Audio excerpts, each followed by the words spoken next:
Hi everyone, Dr. Will Horton here, and it is day 7 of the Butterfly Experiment, and also the first day of my All Addiction Solution podcast that I'll be doing daily for the next while. Because I'm using this Butterfly Experiment where you go into a cocoon and morphing into doing something a little bit different. We've been talking about, being in this cocoon as we're currently in because of the virus lockdown, and how it's time to change and morph. And I've been talking about several things. And today I wanted to talk about what happens when your comforts become your demons.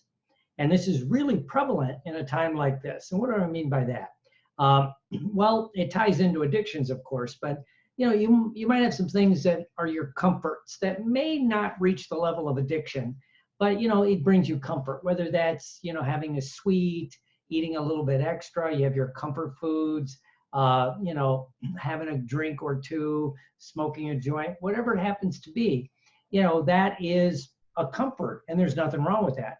But what we've seen and what I've gotten a lot of calls about is people are starting to notice that things that were comforting are now becoming a problem.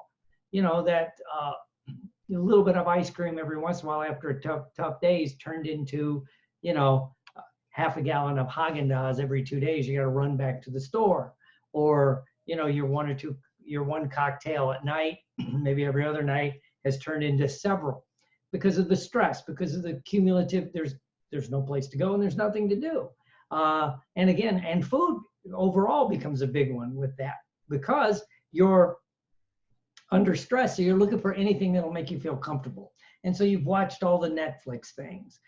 You've read some books. Maybe you've started some self-development things, right? And then, of course, what also happens, and I've said this the last 7 days, is we start feeling bad because we see people on social media, probably where you're seeing this, and they're talking about they've redone this room, they're painted their this, they've done that, they've, whatever it happens to be. And what if you just don't have the energy? What if you just don't have the drive? What if you just don't like doing that, right? Well, then you're beating yourself up for not doing what other people do. But again, don't judge your insides by their outsides. It looks like they're doing good.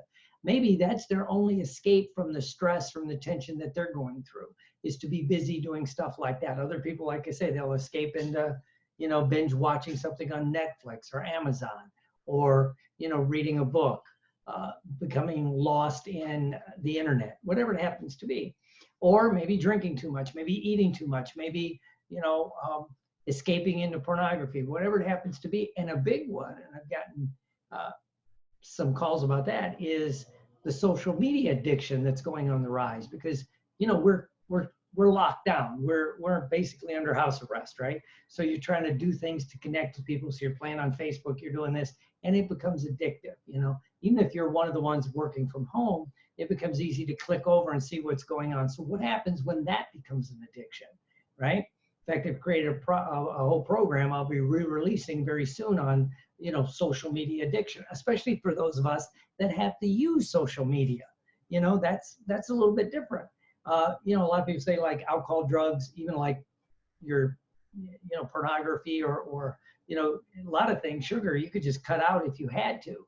But what if you have to use social media for work? You got to post things, you got to answer, maybe you got to be on Zoom meetings, whatever it happens to be. So it's a different thing. So it's much more like just a general food thing. When people go, I'm a food addict. Well, maybe a specific kind of food, but the problem is you've got to eat. You can't go without eating, so you have to eat at least once or twice a day. So, you've got to manage it. You can't just eliminate it like you can alcohol and drugs and certain other activities.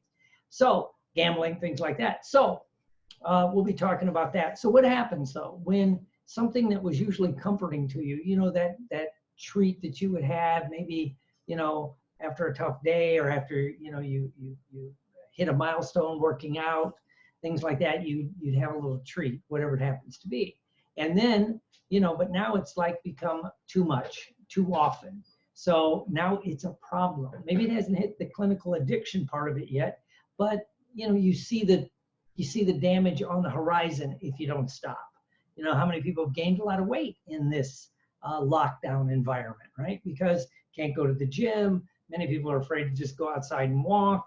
You might be in an area where they're dissuading even going outside to get your exercise. So there's all these things that are going on. So that's the first thing you have to realize. Of all addictions, you know, and I've been in the addiction field for, you know, almost 40 years, there's two types of addiction really quickly. There's the ones that are like genetically predisposed from the beginning.